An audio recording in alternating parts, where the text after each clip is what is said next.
I would be some religious shaman on a mountain that everyone came to for wisdom because I'd be probably super holy and powerful, whatever.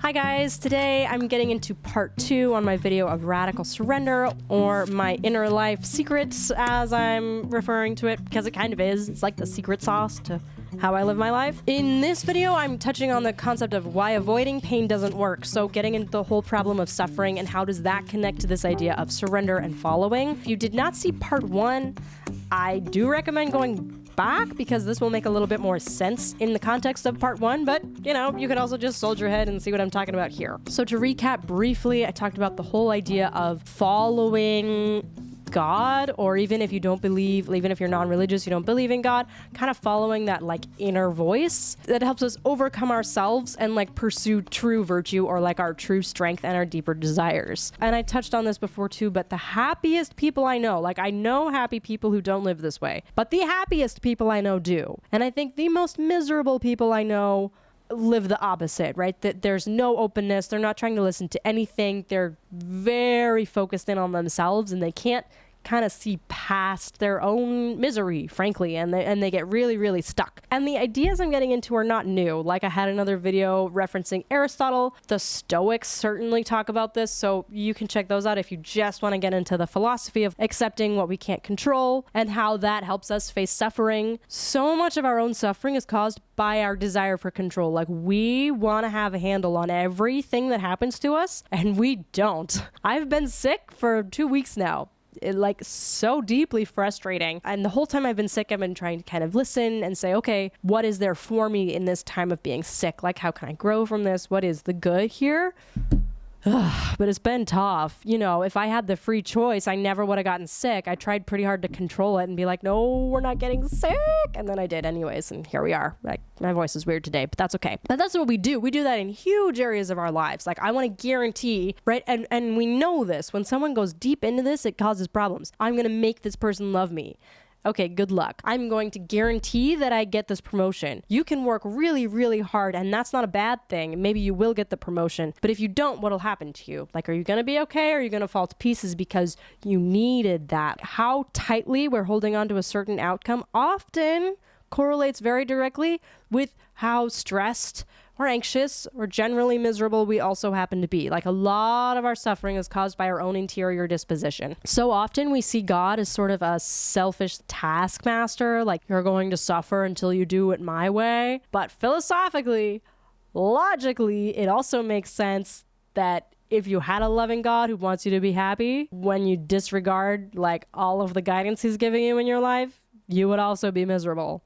And it wouldn't make him not loving to allow you to do that. Does that make sense? Can you imagine? Like, imagine the alternative. Imagine if every time you went to make a stupid decision, which we do all the time, because we want to go do this thing that's terrible for us all the time. Can you imagine if every time we tried to, we were like prevented?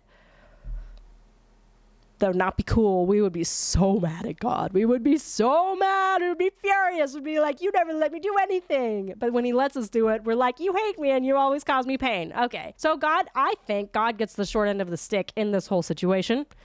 Just saying. Doesn't mean you have to believe in a loving God. I know. It's a big idea. But I do think that arguably the work of achieving inner freedom has to do, maybe more than anything else, with understanding and pursuing like our deep desires. We spend so much time pursuing shallow ones or things based out of fear. We make so many decisions out of fear. We usually won't let ourselves actually want things deeply. So many of us spend a lot of time not listening to our true desires. And I have a whole other video on that concept as well, on like how we really need to pursue and listen to our true desires, how you can find freedom there. You can get into that also. But okay, so I talk about how a lot of our suffering is our own fault. Well, I think this is pretty clear. Not all of it is.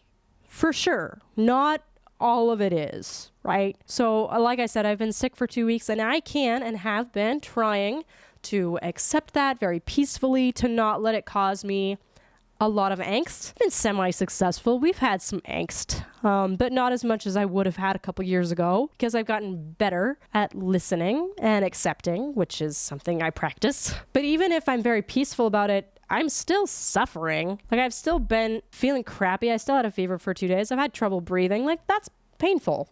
That doesn't go away just because you feel peaceful about it. It's way easier. It's like a lot easier. But this is, we suffer on this earth. We suffer a lot. And this particular question is, I suppose, in the context of religion a little bit more, like, why would you trust a God who allows you to suffer? It's the whole problem of evil. How can we trust God when he lets bad things happen to innocent people? Like, we're okay with it if they did something bad, then we're like, yeah, you can punish them, but like not if they're innocent. Yeah. And I think that's a huge part actually of why I'm particularly compelled by Catholicism or Christianity overall, is because you have this image of the suffering God, like a God who came down to suffer with us because he was like, well, humanity overall is going to go through all this crap and maybe I can't take it all away from them because of the nature of free will. That's a whole other topic, but I'm at least going to enter in. I mean, that's very, very compelling. And something I think is important in this context of like trust and surrender with regards to God and whether or not there could be a loving God who would allow suffering, it's a really radical thought. But either, like, these are your options if you're thinking about God, you're debating. We put God on trial a lot. Kind of makes sense. We put each other on trial a little bit, like, oh, can I trust you? So we do the same thing to God. Okay. So if you're asking whether or not you can believe that God is loving and good, the two approaches you have are either to look at your life experience.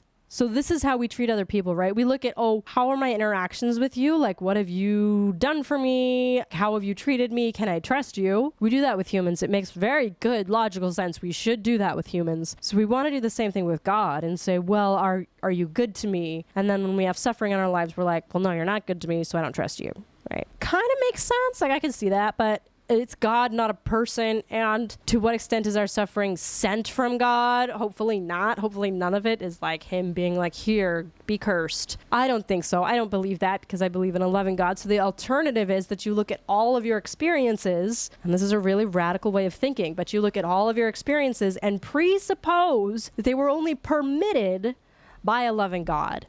You say, like, this would not have happened to me if there was no possibility of it ultimately being for my good. And that's really intense. It's really, really intense. But that is how I look at my life, and it's crazy. I don't know what to say. There's a book called Radical Surrender. Radical Surrender? I think so. It's like Surrender to Divine Providence. It's tiny. It's very thin, and I read through it, but it just kind of dug into this concept of like, no, if you believe in a loving God, this is what it means with regards to suffering. And I was like, that is so freaky. Like, it's almost really scary. Actually, you're like, wait, what? I have to accept what? Because it's the only way it makes sense. They're very intense, but I like it. And I like, too, that it goes against this kind of modern notion of Christianity is just like, oh, it's just so you feel good because, like, someone in heaven is warm and giving you a big hug. Yes, sort of, on, like, a cosmic level. Anyways, so this way of thinking is really intense, really deep, but it makes a huge difference with regards to suffering because now instead of spending all of my time like squirming or complaining or being angry and saying like, how could this be allowed to happen to me? This is so awful. I can spend at least some of my time saying, okay, where is the gift here? Like, how is this pain for me? How is this pain for me? Totally different way of looking at it as opposed to like, why am I being punished? Which is how we tend to think. That if we say, how is this suffering for me right now? It's a real game changer and it's a practice. It's a practice. If I was perfect at this, I would not be making a YouTube channel. I would be some religious shaman on a mountain that everyone came to for wisdom because I'd be probably super holy and powerful, whatever. I don't know. It's amazing. It's made such a difference in my life. And I want to share that with other people because I think it's not really well understood. And in the context of Catholicism and religion as well, which I also think are not super well understood, like what they actually mean or how they actually impact your life. If you dig deep and don't just take it on the surface as a list of rules or a whole list of reasons you get to judge other people who aren't like you. No, thumbs down. That's not what it's about, obviously. So again, I feel like I sort of went off the the reservation a little bit. I hope some of that made sense, that at least some of it resonates with you and you're able to apply it in your life, or, you know, take it home and think about it. Either way, thank you very much for watching. Please do subscribe if you haven't. Obviously, that helps me out. I can keep making wacky, semi-philosophical, religious lifestyle videos for people. So thanks so much for watching, and I will see you next time.